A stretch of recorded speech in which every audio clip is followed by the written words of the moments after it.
capo. E ora, come sei? Siamo in ritardo.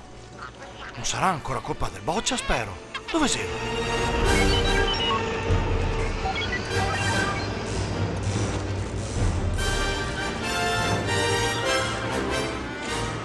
Boccia! Boccia! Non sei mica il Boccia quello?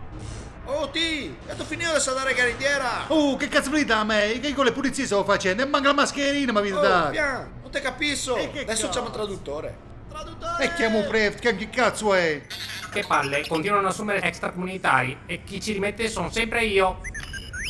Taci tu che c'hai sempre le mani in tasca. Sì, saldature queste! Perché, oh? Ma te anche mostrare come farle! Ma fatto, fai una saldatura al culo. Ma sei gaudito sto simiotto? Ha detto che non devi preoccuparti. Cioè? Sarà tutto a posto per le 6 di questa sera. Ah, ragazzi, adesso è sera a sera. Ah sì?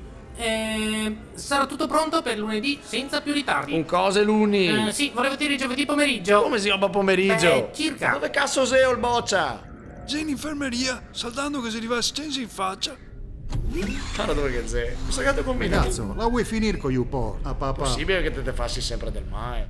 Io so, scusa. È la seconda volta in 2 giorni. So io pensare che ti lo fassi apposta per farti curare la stamarantega. E staga attento a quello che dice. Qua che dedichiamo anima e corpo ai nostri pazienti. Anime bocca, che anime corpo. No, questa non la traduco. I malati che da essere trattati puito. La mano, bella, zoccolo, bello. Capio?